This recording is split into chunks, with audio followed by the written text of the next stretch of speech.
here we go with the brand new Down for Sound Mini Maxx 1000. This is going to be the 1 ohm run.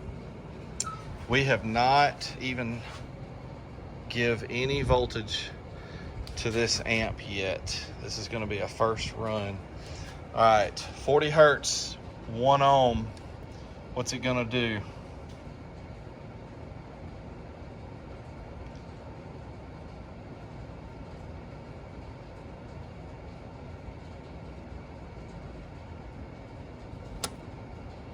Uh-oh.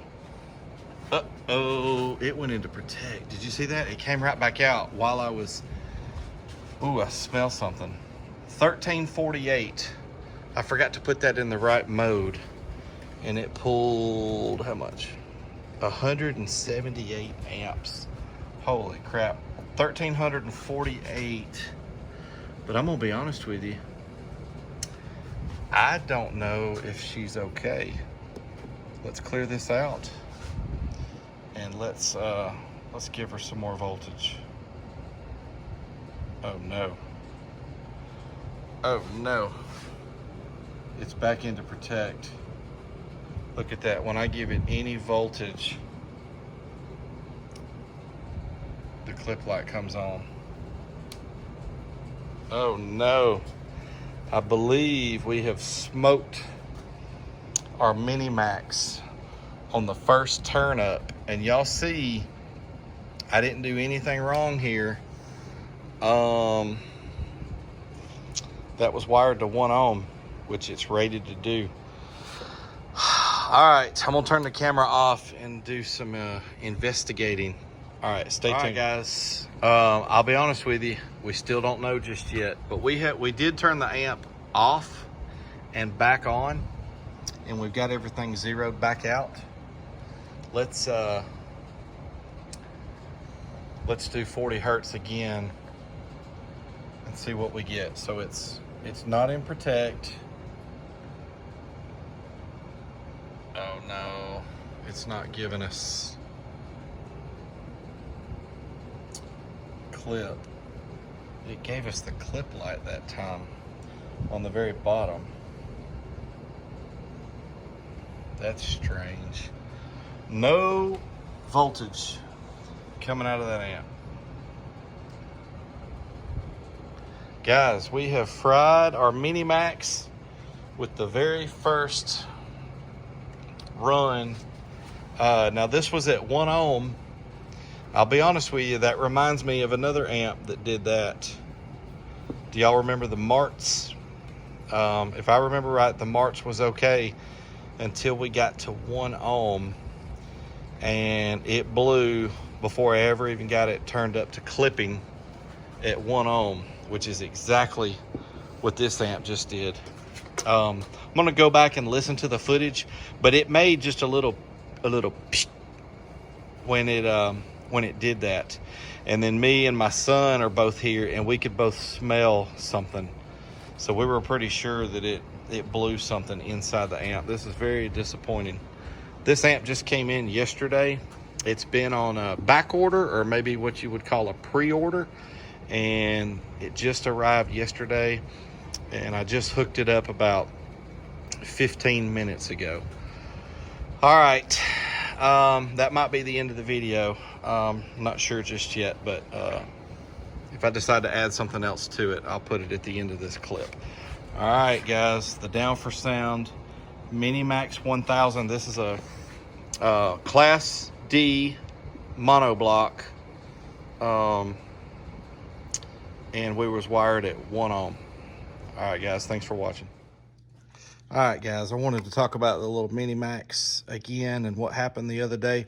When I say the other day, it is currently Saturday morning, and that happened on Thursday afternoon. And anyhow, this is the first chance I've had to get back to messing with it, doing a video on it, anything like that.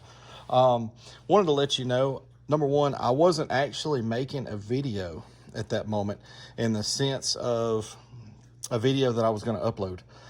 So because it was really because of the Martz. That amp blew on me while I was not recording, and I used to test amps a lot while not recording.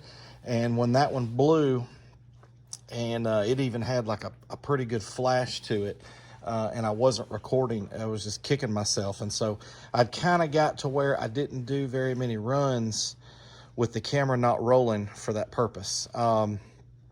And this is interesting, but after that, I also ended up with a GoPro not too long ago that I haven't even used yet. And the reason that I bought that GoPro was just simply for turning on and just sitting over here somewhere, just so that I would have the video going for when I was just messing around and wasn't really shooting a video for YouTube or you know, that I intended to upload, or maybe for second angles and things like that. I did not have that rolling the other day, which kind of bothers me, because you can hear on that video where this thing made that little pop, but I was holding the camera up above to where you couldn't see. And I don't know on this one actually if there was a flash or not. Me and my son, neither one of us saw a flash. We both heard it, and then we both smelled it afterwards. But again, I'm kind of kicking myself that I wasn't using it. I bought that for this reason, and I wasn't using it. And I started to do that run without any camera rolling. To be honest, we had just got it hooked up. Me and my son was really excited to see what this little thing would put out, because we've always had such great luck with the Down for Sound amps. And this thing is so tiny, and it's got some good looking components in there, and just felt like it was going to do pretty good power for what it was. And it did, by the way. But we were just so excited. We was just hooked it up real quick, and wanted to see what kind of numbers it put out, just for our own benefit. And right before I started to do the run, I was like, wait a minute, let me go grab my phone. I want to record this just in case something goes wrong. Again, that's because I had kind of learned my lesson about that. I was not expecting anything to go wrong with this amp. That's why I started to not even record it. But the past has kind of taught me a couple of lessons. And so I did turn the camera on, and I'm glad that I did. But just wanted y'all to, if y'all knew that things weren't set up fully or like normal or whatever, that's the reason why, is because I wasn't intending to upload that video. So I want to talk about a couple things. I do show on camera that I started out at 14.8 volts, but I had forgot to put this in the mode where it holds the lowest voltage. And I'll be honest with you, I didn't see the lowest voltage, but I've got a pretty stout test bench here, and I know that that ending voltage would have been somewhere around 14.4, because I added 2 more banks of lithium currently. Recently, I'm sorry, currently I have 4 banks of lithium, and I had a 100 amp power supply that was running at that time as well. So more than enough juice for this amp. And if you watch any of my videos recently, or even back when I just had 2 banks of lithium, you can kind of tell this thing would have definitely been around 14.4 when the dyno stopped. So we should have been just at an optimal range voltage wise for this. But I am upset with myself that I forgot to put that in that lowest hold so that we could know for sure. But I can promise you guys, I'm out here a lot. I fool with this test bench a lot. We were not in a dangerous territory with voltage on this amp, meaning you know, 10 volts or 9 volts or just something that would have made this thing very unhappy. In fact, I think we was at an optimal, almost perfect voltage. Let's see, when you kept hearing me in the video talk about we're going to give it some more voltage and all that, I mean RCA voltage.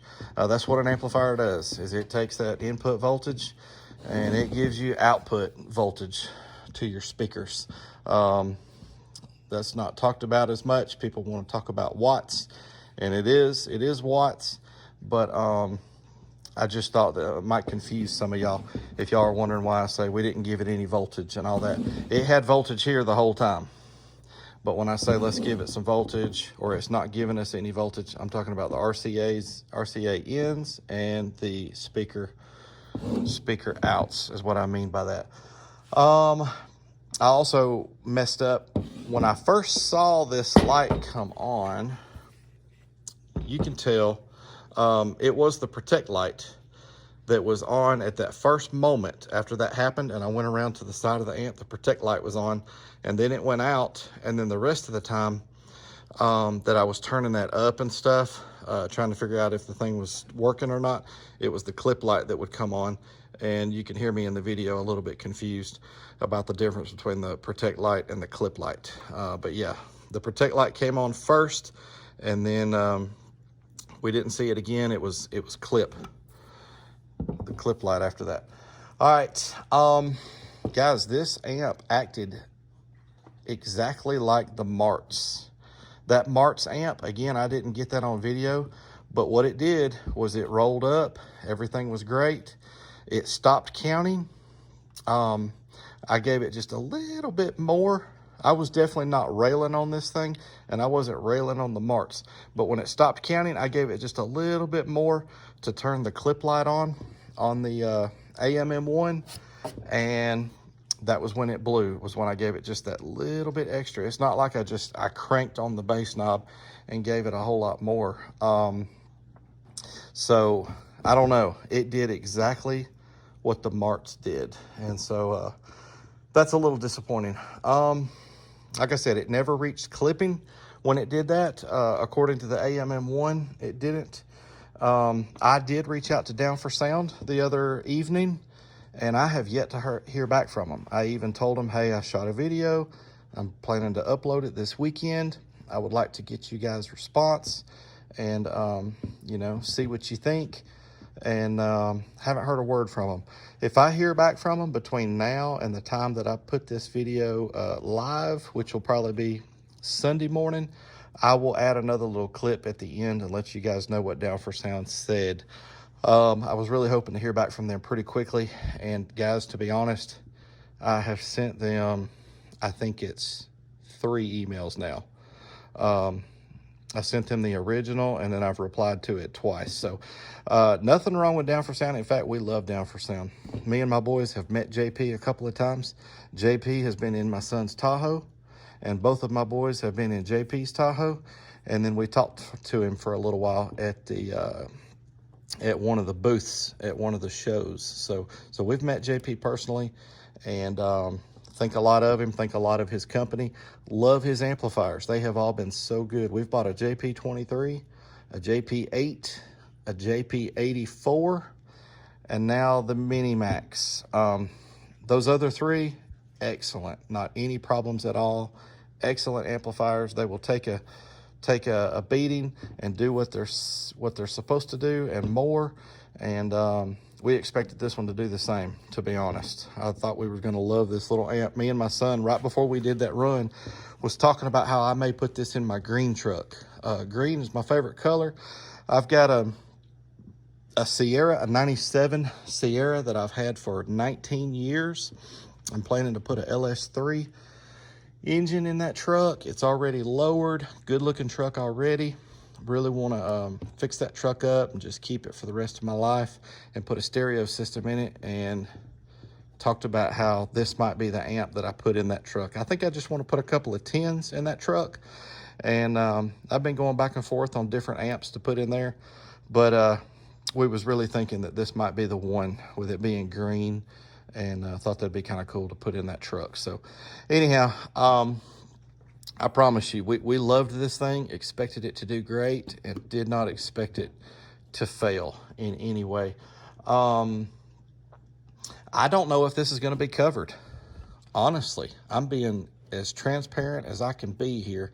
I don't know how many times an amp company or a online company can actually see the footage of when an amplifier went wrong and what was being done to it in that moment. But it is what it is, guys. This amp cost me $169, and if I get it replaced or a refund, great, that's awesome. I kind of feel like it should be covered, but if Down for Sound says no, sorry, we got a policy in place, or we feel like you abused it, then I guess I just lost $169. But I'm just being as transparent as I can be, and I'm not being shady about any of this. So let me know what you think. Do you think this should be covered with what I was doing to it? Do you think it should be replaced or refunded? Or do you think that I should just have to eat this one? I'd kind of like to know. Y'all leave in the comments below if you think this should be covered or not. Also, I will go, but if Down for Sound doesn't respond to me for another week or two, I don't know, but I will eventually in another video, or put out a separate video. I don't know, but I will eventually let you guys know what happened with this amp. And so, I don't know. I hope that they're not all like this. I could have got a bad one. Who knows? But guys, this thing is rated for 1 ohm, and I know that some of these tiny little amps, the full bridges, the Brazilians, and all that, I think that they're rating some of these things for 1 ohm with the intentions of nobody ever really being at 1 ohm because of rise. You know, they think, well, they'll put it on speakers. They might end up at 1.5 ohms while music is playing. It'll probably never reach 1 ohm or less. But to be honest, guys, you can see on the AMM1, I never got below 1 ohm. It never even went to 0.9. So this thing should have done what I was asking it to do.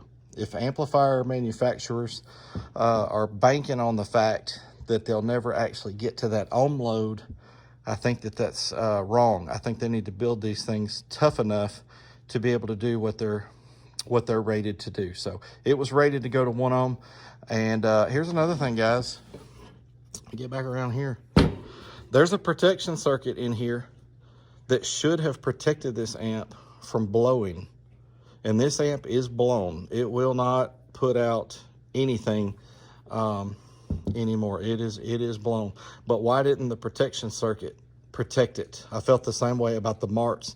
Guys, I have a lot of amps on this bench.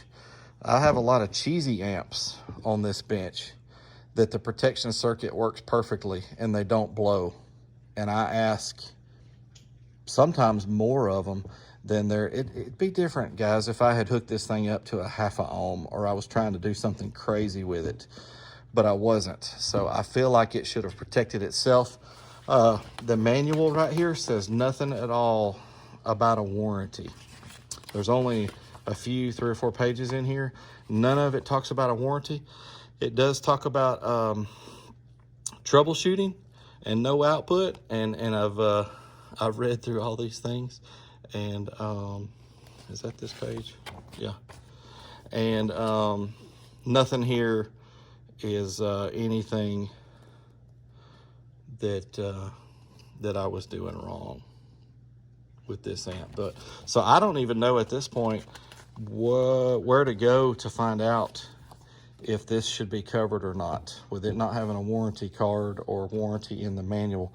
I guess I may have to go to Down for Sound's website and just start poking around on there and seeing what I can find. Like I said, they have not responded to me yet. I was kind of hoping that it would be easy in that sense, that they would just answer me back and tell me yay or nay, or hey, go here and do this. And so far it's nothing. So anyhow, guys, that's it. There's nothing else really to talk about here, but I'll let you guys know if I'm sure something will happen. I'll let you guys know what happens. But hey, please consider subscribing. We got more cool things coming. I've got 2 other amps sitting over here that you guys have not seen yet, that I'll be putting out over the next couple of weeks. So make sure you subscribe. You don't want to miss anything on the channel. And thank you so much for your support. All right, guys, if you'll lend me your ears and your eyeballs for another minute or two.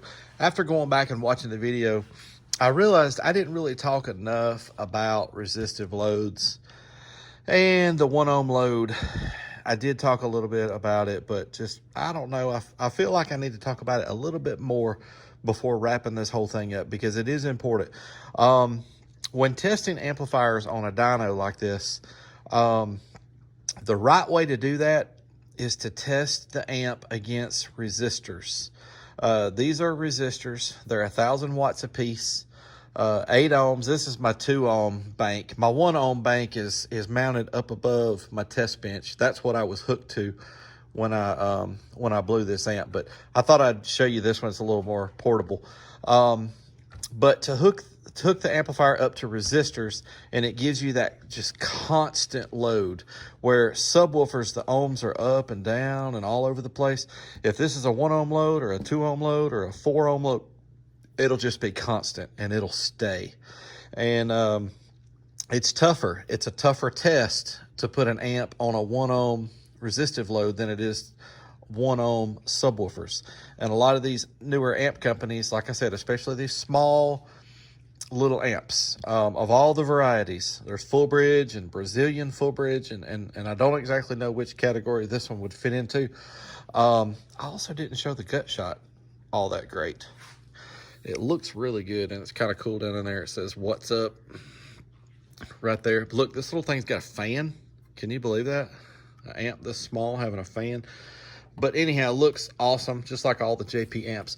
But the truth is, putting this on a 1 ohm resistive load, it's usually about double as hard on the amplifier as if that same load was 1 ohm, for example, on subwoofers.